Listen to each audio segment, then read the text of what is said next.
ಮನದ ನಿನಾದಕ್ಕೆ ಏನೆಂದು ಹೆಸರಿಡಲಿ? ಭಾಗ 43. ಅಹನ ಮನೆಗೆ ಬಂದು ಹೇಳಿದ ವಿಚಾರವನ್ನು ಗಂಭೀರವಾಗಿ ತೆಗೆದುಕೊಂಡ ರಾಜೇಂದ್ರ ಅವರು ಅಂದು ಬೆಳಗ್ಗೆಯೇ ಮರಿಯಪ್ಪನ ಮಗನನ್ನು ಬಿಡಿಸಲು ಲಾಯರ್ ಸಮೇತ ಪೊಲೀಸ್ ಠಾಣೆಗೆ ಹೋಗಿದ್ದರು. ಪೊಲೀಸ್ ಠಾಣೆಗೆ ಬಂದ ರಾಜೇಂದ್ರ ಅವರನ್ನು ನೋಡಿ ಆಶ್ಚರ್ಯವಾಗಿತ್ತು ಪಾರ್ಥನಿಗೆ. ಕುರ್ಚಿಯ ಮೇಲೆ ಕುಳಿತಿದ್ದವನು ಎದ್ದು ನಿಂತು, ಅಂಕಲ್, ಏನಾಗಬೇಕಿತ್ತು ಎಂದು ಆತಂಕದಲ್ಲಿಯೇ ಕೇಳಿದನು. ಪಾರ್ಥ, ನಮ್ಮ ಊರಿನ ಪಕ್ಕದ ಕಾಡಿನಲ್ಲಿ ಇರುವಂತಹ ಮರಿಯಪ್ಪ ಎನ್ನುವವರ ಮಗನನ್ನು ಗಂಧದ ಮರೆ ಕಡಿಯುವ ಆರೋಪದಲ್ಲಿ ಅರೆಸ್ಟ್ ಮಾಡಿದ್ದೀಯಂತಲ್ಲ, ಈ ವಿಷಯವಾಗಿ ಮಾತನಾಡಲು ಬಂದಿದ್ದೀನಿ ಎಂದರು.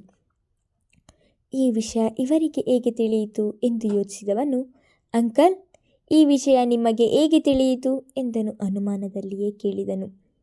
ನಿನ್ನೆ ಮನೆಗೆ ಬಂದು ಅಹನ ಎಲ್ಲ ವಿಷಯವನ್ನು ಹೇಳಿದಳು. ಆ ಮರಿಯಪ್ಪನನ್ನು ಕೂಡ ಜೊತೆಯಲ್ಲಿಯೇ ಕರೆದುಕೊಂಡು ಬಂದಿದ್ದಳು ಎಂದು ಹೇಳುತ್ತಾ ಹೊರಗೆ ನಿಂತಿದ್ದ ಮರಿಯಪ್ಪನನ್ನು ಕೂಡ ಒಳಗೆ ಕರೆಸಿದರು. ಈ ಹುಡುಗಿ ಸಾಮಾನ್ಯದವಳಲ್ಲ ಎಂದು ಮನದಲ್ಲಿ ಹೇಳಿಕೊಂಡವನು, ಅಂಕಲ್, ಇವರಿಗೆ ನಮ್ಮ ಠಾಣೆಯವರು ಮೊದಲೇ ಒಮ್ಮೆ ಎಚ್ಚರಿಕೆ ಕೊಟ್ಟಿದ್ದಾರೆ. ಆದರೂ ಸಹ ಮರ ಕಡಿಯುವುದನ್ನು ಬಿಡದೆ ದೊಡ್ಡ ದೊಡ್ಡ ಗಂಧದ ಮರಗಳನ್ನೇ ಕಡಿಯುತ್ತಿದ್ದಾರೆ. ಹಾಗಾಗಿ ಇವರ ಮಗನನ್ನು ಅರೆಸ್ಟ್ ಮಾಡಿದ್ದೇನೆ ಎಂದನು. ಪಾರ್ಥ, ಪ್ರತ್ಯಕ್ಷವಾಗಿ ಕಂಡರೂ ಪ್ರಮಾಣಿಸಿ ನೋಡಬೇಕು ಎಂದು ಹೇಳ್ತಾರೆ. ಈಗಾಗಲೇ ನಾನು ಇವರ ಬಗ್ಗೆ ಎಲ್ಲ ವಿಚಾರಿಸಿದ್ದೇನೆ. ಕಡು ಬಡವರು ಇವರು. ಸಣ್ಣ ಪುಟ್ಟ ಸೌದೆ ಕಡಿದುಕೊಂಡು ಅದನ್ನು ಮಾರಿ ಅದರಿಂದ ಬಂದ ಹಣದಲ್ಲಿ ಜೀವನ ನಡೆಸುತ್ತಿದ್ದಾರೆ. ಅಂಥದ್ದರಲ್ಲಿ ಅಷ್ಟು ಲಕ್ಷ ಬೆಲೆ ಬಾಳುವ ಗಂಧದ ಮರಗಳನ್ನು ಕಡಿಯುತ್ತಾರಾ? ನೀನೇ ಹೇಳು. ಅಷ್ಟಕ್ಕೂ ಇವರೇ ಗಂಧದ ಮರಗಳನ್ನು ಕಡಿದಿದ್ದಾರೆ ಎಂದು ಹೇಳಲು ನಿನ್ನ ಬಳಿ ಯಾವುದೇ ಸರಿಯಾದ ಸಾಕ್ಷಿ ಇಲ್ಲ. ನಾನು ಭದ್ರನನ್ನು ಇವರ ಮನೆಗೆ ಕಳುಹಿಸಿ ವಿಚಾರಿಸಿದೆ. ಅಷ್ಟು ದೊಡ್ಡ ಮರ ಕಡಿಯಲು ಇಷ್ಟೊಂದು ಉಪಕರಣಗಳು ಬೇಕು. ಅದು ಯಾವುದೂ ಇವರ ಮನೆಯಲ್ಲಿ ಇಲ್ಲ. ನಿಜವಾಗಿಯೂ ಇವರು ಮನೆಯ ಪರಿಸ್ಥಿತಿಯನ್ನು ನೋಡಿದರೆ ಇವರು ಮರ ಕಡಿಯುತ್ತಾರೆ ಎನಿಸುವುದಿಲ್ಲ. ಇವರು ಅಮಾಯಕರು ಪಾರ್ಥ. ಅಂಥವರನ್ನು ನೀನು ಅರೆಸ್ಟ್ ಮಾಡಿದ್ದೀಯಾ ಎಂದರು. ಪಾರ್ಥನಿಗೆ ಈಗ ಮಾತನಾಡಲು ಮಾತುಗಳೇ ಇಲ್ಲದಂತೆ ಮಾಡಿದ್ದರು ರಾಜೇಂದ್ರ ಅವರು. ಯಾವಾಗಲೂ ನ್ಯಾಯದ ಪರವೇ ಮಾತನಾಡುವಂತಹ ವ್ಯಕ್ತಿ ನಿರಪರಾಧಿಗಳಿಗೆ ಶಿಕ್ಷೆ ಆಗಬಾರದು ಎಂದು ಕೂಡ ಬಯಸುತ್ತಾರೆ. ಒಂದೆಡೆ ಅವರು ಹೇಳುತ್ತಿರುವುದು ಸರಿ ಎನಿಸಿತು. ಆದರೂ ಸಹ ಕಾಡಿನಲ್ಲಿ ಇರುವವರು ಇವರು. ಮರಗಳನ್ನು ಇವರು ಕಡಿಯದೆ ಮತ್ಯಾರು ಕಡಿಯಲು ಸಾಧ್ಯ ಎನ್ನುವ ಪ್ರಶ್ನೆ ಅವನ ಮುಂದೆ ಬಂದಿತ್ತು. ಅದನ್ನು ಮನದಲ್ಲಿಟ್ಟುಕೊಂಡವನು, ಅಂಕಲ್ ಎಂದು ಮಾತನಾಡಲು ಬಂದವನನ್ನು ತಡೆದ ರಾಜೇಂದ್ರ ಅವರು, ಪಾರ್ಥ, ನಾನೇನು ಸುಮ್ಮನೆ ಅವನನ್ನು ಬಿಡು ಎಂದು ಹೇಳುತ್ತಿಲ್ಲ. ಲಾಯರ್ ಮೂಲಕ ಜಾಮೀನು ತೆಗೆದುಕೊಂಡು ಬಂದಿದ್ದೇನೆ. ಆ ಹುಡುಗನನ್ನು ಬಿಡು. ಮತ್ತೊಮ್ಮೆ ಅವರು ಈ ಕೆಲಸ ಮಾಡಿದರೆ ನಾನೇ ಅವರನ್ನು ಹಿಡಿದುಕೊಡುತ್ತೇನೆ ಎಂದು ಹೇಳಿದರು. ಈಗ ಅವರ ಮಾತಿಗೆ ಇಲ್ಲ ಎನ್ನಲು ಮನಸ್ಸಾಗದೆ ರಾಜೇಂದ್ರ ಅವರು ಯಾವಾಗಲೂ ನ್ಯಾಯದ ಪರ ಹೋರಾಟ ಮಾಡುವಂತಹ ವ್ಯಕ್ತಿ. ಅದೆಷ್ಟೋ ಬಡವರು ಇವರ ಹೆಸರು ಹೇಳಿ ಒಪ್ಪತ್ತಿನ ಊಟ ಮಾಡುತ್ತಿದ್ದಾರೆ. ಅಂತಹ ವ್ಯಕ್ತಿಯ ಮಾತಿಗೆ ಎದುರಾಡಲು ಸಾಧ್ಯವೇ? ಸರಿ ಅಂಕಲ್, ನಿಮ್ಮ ಮಾತಿಗೆ ಬೆಲೆ ಕೊಟ್ಟು ಅವನನ್ನು ಬಿಡುತ್ತೇನೆ ಎಂದು ಹೇಳುತ್ತಾ ತನ್ನ ಎದುರು ನಿಂತಿದ್ದ ಕಾನ್ಸ್ಟೇಬಲ್ಗೆ ಕಣ್ಣಿನಲ್ಲಿಯೇ ಸನ್ನೆ ಮಾಡಿದರು. ಮರಿಯಪ್ಪನ ಮಗನನ್ನು ಬಿಡುವಂತೆ ಆಜ್ಞೆ ಹೊರಡಿಸಿದನು. ಪಾರ್ಥ ಅವನನ್ನು ಬಾಯಿ ಮಾತಿನಲ್ಲಿ ವಿಚಾರಣೆ ಮಾಡಿದನು. ಆದರೆ ಅವನ ಮೇಲೆ ಎಂದಿಗೂ ಕೈ ಮಾಡಿರಲಿಲ್ಲ. ಹೊರಗೆ ಬಂದವನು ಕಾನ್ಸ್ಟೇಬಲ್ ನೀಡಿದ ಪತ್ರಕ್ಕೆ ರುಜು ಹಾಕಿ ತನ್ನ ತಂದೆಯ ಜೊತೆ ಹೊರಗೆ ಹೋಗಿದ್ದನು.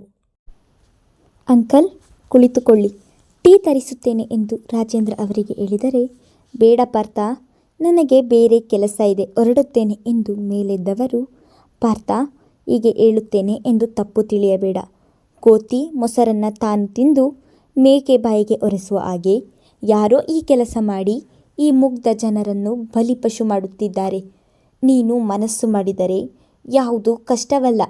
ಆದಷ್ಟು ಬೇಗ ಅವರು ಯಾರು ಎಂದು ಕಂಡುಹಿಡಿ ಎಂದು ಹೇಳಿ ಅಲ್ಲಿ ನಿಲ್ಲದೆ ಹೊರಗೆ ಹೋಗಿದ್ದರು. ಖಂಡಿತ ಅಂಕಲ್, ಈ ಕೇಸ್ ನನ್ನ ಕೆರಿಯರ್ನಲ್ಲೇ ಚಾಲೆಂಜಿಂಗ್ ಆಗಿದೆ. ನೀವು ಹೇಳಿದ ಹಾಗೆ ಅವರು ಯಾರು ಎಂದು ಕಂಡು ಹಿಡಿಯುವವರೆಗೂ ನಾನು ಬಿಡುವುದಿಲ್ಲ ಎಂದು ತನ್ನಲ್ಲಿಯೇ ಹೇಳಿಕೊಂಡಿದ್ದನು. ಆಳಾದ ಸೊಂಟ ನೋವು ಈಗಲೇ ಬರಬೇಕಾ ನನಗೆ? ನಳಿನಿ ಇದ್ದಿದ್ದರೆ ನಾನು ಹೇಳಿದ ಎಲ್ಲ ಕೆಲಸವನ್ನು ಮಾಡುತ್ತಿದ್ದಳು. ನಳಿನಿ ಇಲ್ಲದೆ ಇರುವುದಕ್ಕೆ ಮನೆ ತಿಪ್ಪೆಗುಂಡಿಯ ಹಾಗೆ ಆಗಿದೆ. ನನಗೂ ಕೆಲಸ ಮಾಡಲು ಆಗುತ್ತಿಲ್ಲ ಎಂದು ಮಹಿಮಾಳಿಗೆ ಕೇಳಿಸಲಿ ಎಂದೇ ನಡು ಮನೆಯಲ್ಲಿ ಕುರಿತು ಜೋರು ಜೋರು ಮಾತನಾಡುತ್ತಿದ್ದರು ಸುನಂದ ಅವರು. ರಾಜೇಂದ್ರ ಮತ್ತು ಮಹರ್ಷಿ ಮನೆಯಿಂದ ಹೊರಗೆ ಹೋಗುತ್ತಿದ್ದ ಹಾಗೆ ತಮ್ಮ ನಾಟಕವನ್ನು ಶುರು ಮಾಡಿದ್ದರು. ಉತ್ತರನ ಪೌರುಷ ಒಲೆ ಮುಂದೆ ಎನ್ನುವ ಹಾಗೆ ಸುನಂದ ಅವರ ನಾಟಕ ಏನಿದ್ದರೂ ಮಹಿಮಾಳ ಮುಂದೆ ಮಾತ್ರ.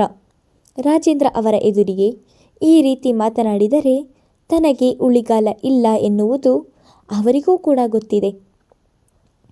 ಮಧ್ಯಾಹ್ನದ ಅಡಿಗೆಗೆ ತಯಾರು ಮಾಡುತ್ತಿದ್ದವಳು ಅವರ ಮಾತನ್ನು ಕೇಳಿ ನಡುಮನೆಗೆ ಬಂದವಳು, ನಾನು ಕೂಡ ಬೆಳಗ್ಗೆಯೇ ಮನೆಯೆಲ್ಲ ಕ್ಲೀನ್ ಮಾಡಿದ್ದೆ ಅತ್ತೆ ಎಂದಳು. ಏನು ಕ್ಲೀನ್ ಮಾಡಿದ್ದೀಯಾ? ಮನೆಯಲ್ಲಿ ಕಸ ಎಲ್ಲ ಹಾಗೇ ಇದೆ. ಅದ್ಯಾವ ಚಂದ ಕಸ ಗುಡಿಸಿದೋ ನಾ ಕಾಣೆ. ಅದನ್ನೆಲ್ಲ ನಿನ್ನ ಅಮ್ಮ ನಿನಗೆ ಕಲಿಸಿದ್ದರೆ ತಾನೇ ನೀನು ಸರಿಯಾಗಿ ಮಾಡುವುದು. ಅವಳಿಗೆ ಕೆಲಸ ಮಾಡಲು ಬಂದರೆ ಅಲ್ವಾ ಮಗಳಿಗೆ ಒಕ್ಕಲುತನ ಮಾಡುವುದನ್ನು ಹೇಳಿಕೊಡುವುದು. ಅದಕ್ಕೆ ಹೇಳೋದು, ಝಲ ನೋಡಿ ನೀರು ತೆಗಿಬೇಕು, ಕುಲ ನೋಡಿ ಎಣ್ಣೆ ತರಬೇಕು ಅಂತ. ಮೊಸರಲ್ಲಿ ಕಲ್ಲು ಹುಡುಕುವಂತಹ ಮನಸ್ಥಿತಿ ಸುನಂದ ಅವರದು. ಒಟ್ಟಿನಲ್ಲಿ ಮಹಿಮಾ ಮಾಡಿದ ಕೆಲಸದಲ್ಲಿ ತಪ್ಪು ಹುಡುಕಿ ಅವಳನ್ನು ಅಂಗಿಸಿ ಮಾತನಾಡಲಿಲ್ಲ ಎಂದರೆ ಅವರ ಮನಸ್ಸಿಗೆ ಸಮಾಧಾನವಿಲ್ಲ. ತನ್ನ ತಮ್ಮ ಇವರಿಗೆ ಮನಸ್ಸಿಗೆ ಸಮಾಧಾನವಾಗದೇ ಇದ್ದರೆ ಮಾಡಿದ ಪಾಠವನ್ನು ತುಂಬ ಚೆನ್ನಾಗಿ ಕಲಿತು ಅದರ ಪ್ರಯೋಗವನ್ನು ಮಹಿಮಾಳ ಮೇಲೆ ಮಾಡುತ್ತಿದ್ದಾರೆ. ತನಗೆ ಏನೇ ಆದರೂ ಸಹಿಸುತ್ತಾಳೆ. ತನ್ನ ತಾಯಿಯ ಬಗ್ಗೆ ಮಾತನಾಡಿದರೆ ಹೇಗೆ ತಾನೇ ಸಹಿಸುತ್ತಾಳೆ? ಅದಾಗಲೇ ಅವಳ ಕಣ್ಣುಗಳು ತುಂಬಿದವು. ಅತ್ತೆ, ನನಗೆ ಏನಾದರೂ ಹೇಳಿ, ನಾನು ಕೇಳುತ್ತೇನೆ. ಕಸ ಸರಿಯಾಗಿ ಗುಡಿಸಿಲ್ಲ ಎಂದರೆ ಇನ್ನೊಮ್ಮೆ ಗುಡಿಸುತ್ತೇನೆ. ಅದು ಬಿಟ್ಟು ನನ್ನ ಅಮ್ಮನ ಬಗ್ಗೆ ಮಾತನಾಡಿದರೆ ನಾನು ಸುಮ್ಮನಿರುವುದಿಲ್ಲ. ದುಃಖಕ್ಕೆ ಗಂಟಲು ಕಟ್ಟುತ್ತಿದ್ದರೂ ಪ್ರಯಾಸದಲ್ಲಿ ಅಷ್ಟು ಮಾತನ್ನು ಆಡಿದ್ದಳು. ಮಹಿಮಾ ಎದುರು ಮಾತನಾಡಿದ್ದನ್ನು ನೋಡಿ ಕೋಪದಲ್ಲಿಯೇ ಎದ್ದು ನಿಂತ ಸುಗುಣ ಅವರು, ಅದಾಗಲೇ ನನ್ನ ಎದುರಿಗೆ ನಿಂತು ಮಾತನಾಡುವಷ್ಟು ಧೈರ್ಯ ಬಂತ ನಿನಗೆ? ಈಗಲೇ ಹೀಗೆ ಮಾತನಾಡುವವಳು ಮುಂದೆ ನನ್ನನ್ನು ಈ ಮನೆಯ ಕೆಲಸದವಳನ್ನಾಗಿ ಮಾಡಿದರೂ ಆಶ್ಚರ್ಯವಿಲ್ಲ. ನಿನಗಂದು ಏನು ಪ್ರಯೋಜನ? ನಿನ್ನನ್ನು ಕಟ್ಟಿಕೊಂಡು ಬಂದನಲ್ಲ ನನ್ನ ಮಗ, ಅವನಿಗೆ ಅನ್ಬೇಕು ಎಲ್ಲ ನನ್ನ ಕರ್ಮ ಎಂದು ಹೇಳುತ್ತಾ ಅಲ್ಲಿಂದ ಸರಿದು ಹೋಗಿದ್ದರು. ಗುಡ್ಡವನ್ನು ಬೆಟ್ಟ ಮಾಡುವುದು ಅವರಿಗೆ ತುಂಬ ಚೆನ್ನಾಗಿ ಕರಗತವಾಗಿದೆ. ಅವರ ಪ್ರತಿಯೊಂದು ಮಾತು ಕೇಳುತ್ತಿರುವಾಗಲೇ ಅಳು ಒತ್ತರಿಸಿ ಬರುತ್ತಿತ್ತು. ಅಲ್ಲಿ ಅಳಲು ಆಗದೆ ಒಡನೆ ಕೋಣೆಗೆ ಓಡಿ ಕದವಿಕ್ಕಿ ಜೋರಾಗಿ ಅಳಲು ಶುರು ಮಾಡಿದಳು. ವಯಸ್ಸಿಗೆ ಬಂದಾಗಿನಿಂದಲೂ ಮನೆ ಕೆಲಸ, ಅಡುಗೆ, ತಿಂಡಿ ಎಲ್ಲ ಕೆಲಸವನ್ನು ಅಚ್ಚುಕಟ್ಟಾಗಿ ಮಾಡುವುದನ್ನು ಕಲಿತಿದ್ದಾಳೆ ಅವಳು.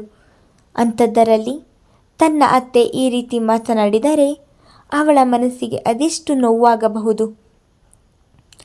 ತನ್ನ ಮನದ ನೋವನ್ನು ಹಂಚಿಕೊಳ್ಳಲು ಒಂದು ಜೀವ ಕೂಡ ಇಲ್ಲ ಅಲ್ಲಿ. ಮಹರ್ಷಿ ನಡೆದುಕೊಳ್ಳುವ ರೀತಿ, ತನ್ನ ಅತ್ತೆ ಆಡುವ ಮಾತುಗಳು ಎಲ್ಲವನ್ನು ನೆನೆದು ಒಬ್ಬಳೇ ನೋವು ತಿನ್ನುತ್ತಾಳೆ. ಅದಾಗಲೇ ಒಂದು ರೀತಿ ಹೋರಾಟದ ಬದುಕಾಗಿದೆ ಅವಳದು. ತನ್ನ ಪ್ರೀತಿಯನ್ನು ದಕ್ಕಿಸಿಕೊಳ್ಳಲು ಎಷ್ಟೇ ಕಷ್ಟ ಆದರೂ ಎಲ್ಲವನ್ನೂ ಸಹಿಸುತ್ತಿದ್ದಾಳೆ. ರಿತನ್ಯ ಅವಳ ಪ್ರೀತಿಯನ್ನು ಹೇಳಿ ಇಷ್ಟು ದಿನ ಆಯಿತು. ನಾನು ಹೌದು ಅಥವಾ ಇಲ್ಲ ಎಂದು ಯಾವುದನ್ನು ಹೇಳಲೇ ಇಲ್ಲವಲ್ಲ. ನನ್ನ ಬಗ್ಗೆ ಏನು ತಿಳಿಯುತ್ತಾಳೋ ಅವಳು. ಆದರೆ ಏನು ಮಾಡಲಿ, ನನ್ನ ಮನದಲ್ಲಿ ಅವಳು ನನ್ನ ಹೆಂಡತಿ ಎನ್ನುವ ಫೀಲ್ ಬರುತ್ತಲೇ ಇಲ್ಲ.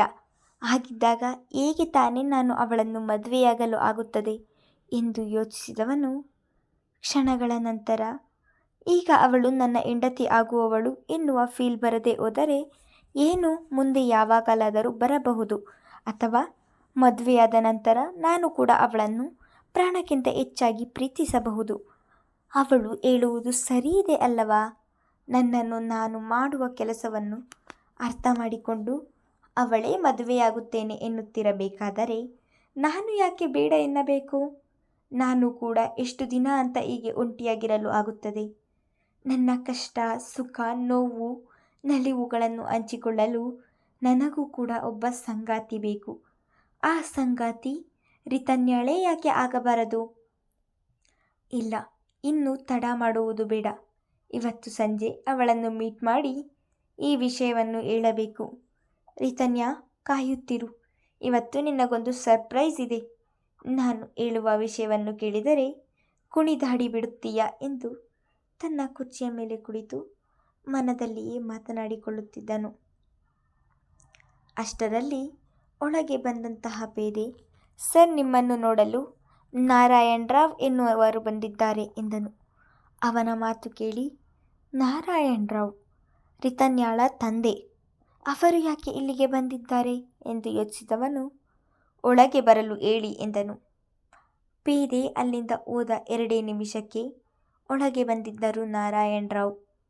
ಅವರು ಬಂದದ್ದನ್ನು ನೋಡಿ ಕುರ್ಚಿಯಿಂದ ಮೇಲೆದ್ದು ನಿಂತು, ಅಂಕಲ್, ನೀವು ಇಲ್ಲಿ ಬನ್ನಿ, ಕುಳಿತುಕೊಳ್ಳಿ ಎಂದು ನಗುಮುಖದಲ್ಲೇ ಹೇಳಿದನು.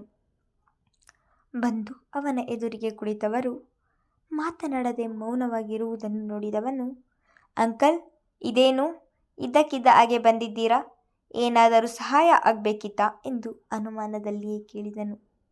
ಯಾವಾಗಲೂ ಸ್ಟೇಷನ್ಗೆ ಬರದವರು ಇಂದು ಯಾಕೆ ಬಂದಿದ್ದಾರೆ ಎನ್ನುವ ಆಲೋಚನೆ ಶುರುವಾಗಿತ್ತು ಅವನಿಗೆ. ಇಲ್ಲ, ಹಾಗೇನಿಲ್ಲ. ನಿನ್ನ ಜೊತೆ ನಾನು ಮಾತನಾಡಬೇಕಿತ್ತು, ಅದಕ್ಕೆ ಬಂದೆ. ಅಭ್ಯಂತರ ಏನು ಇಲ್ಲವಾ ಎಂದವರ ಧ್ವನಿಯಲ್ಲಿ ಗತ್ತು ಗಾಂಭೀರ್ಯ ತುಂಬಿತ್ತು. ಅವರ ಮಾತು ಕೇಳಿ ಏನು ಮಾತನಾಡಲು ಬಂದಿದ್ದಾರೆ? ಮದುವೆ ವಿಷಯ ಮಾತನಾಡಲು ಬಂದಿದ್ದಾರಾ ಎಂದು ಯೋಚಿಸಿದವನು, ಅಭ್ಯಂತರ ಏನೂ ಇಲ್ಲ ಅಂಕಲ್, ಅದೇನು ಹೇಳಿ ಎಂದನು. ನನ್ನ ಮಗಳು ನಿನ್ನನ್ನು ಪ್ರೀತಿಸುತ್ತಿದ್ದಾಳಂತೆ. ನಿನ್ನನ್ನೇ ಮದುವೆಯಾಗಬೇಕು ಎಂದು ಹಠ ಹಿಡಿದು ಕುಳಿತಿದ್ದಾಳೆ. ನನ್ನ ಮಗಳನ್ನು ಮದುವೆಯಾಗಲು ಏನು ಯೋಗ್ಯತೆ ಇದೆ ನಿನಗೆ ಎನ್ನುತ್ತಿದ್ದ ಹಾಗೆ ಪಾತಾಳಕ್ಕೆ ಕುಸಿದೇ ಹೋದನು ಪಾರ್ಥ. ಮುಂದುವರಿಯುವುದು. ಧನ್ಯವಾದಗಳು.